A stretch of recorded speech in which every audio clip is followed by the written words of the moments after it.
Here, this is where we start looking at the parts and stuff. These are just the case, and it's a plastic case. It's not glass, and it comes with about 3 fans, and it's a pretty spacious case. And then we have some of the parts over here like RAM, my motherboard. We have our SSD, and then the case again.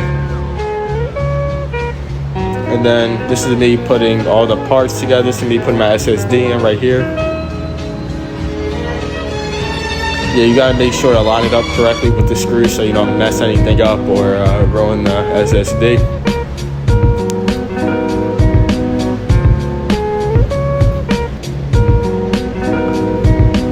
Then I was putting in my RAM here. Always gotta make sure to move those 2 black pieces on each end so you can actually fit the RAM.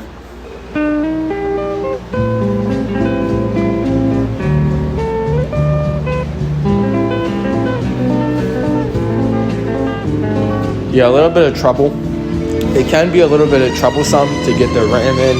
It has to be the exact spot or it won't fit. So yeah, you can see me having a little trouble here.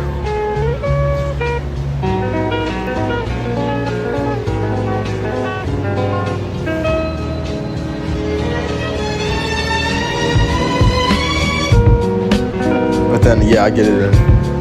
You gotta push down hard. Don't be afraid to push down hard.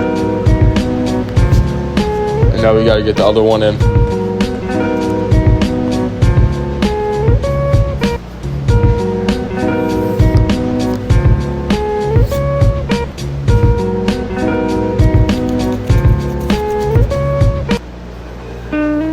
G.Skill. I would also say G.Skill is a pretty good a brand if you wanted to go with a budget RAM. It has a whole bunch of options. I just got the 32 option, but it comes with a 16 for even cheaper. And here it is. Now we're just screwing in some of the fan, screwing in the motherboard. You gotta make sure it's the right screw because it is specific screws for your motherboard. So don't make sure to mess that up.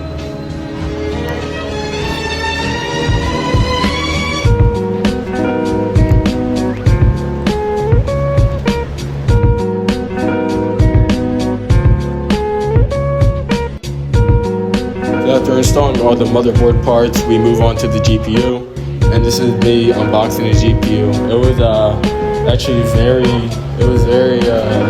motivating to see me get my GPU after all my years of coming here and getting everything. So I actually felt very happy getting this, and it's a lot bigger than you think because you think it looks small from all the online sites, and it's pretty easy to open. It comes in a protective wrap too, so you don't accidentally mess it up.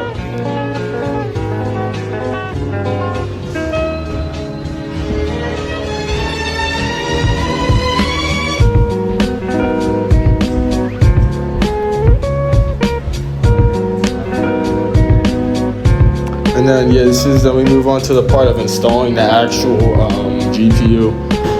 It could have some problems right here if you don't put actual pressure on the part itself, but it is made for that because originally I thought it didn't fit, but no, it was just me not putting enough pressure and then it fit. I was actually very happy. And then the cables take a little bit of time to get in. You have to have your hands at a right angle where they won't fit. And then you have to screw it in. Don't forget to screw it in or it will wobble around. I almost forgot. But yeah, don't forget to miss the screws.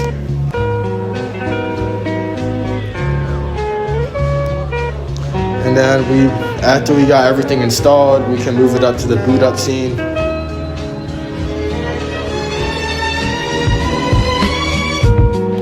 And when your computer first boots, it might have a couple problems for me originally.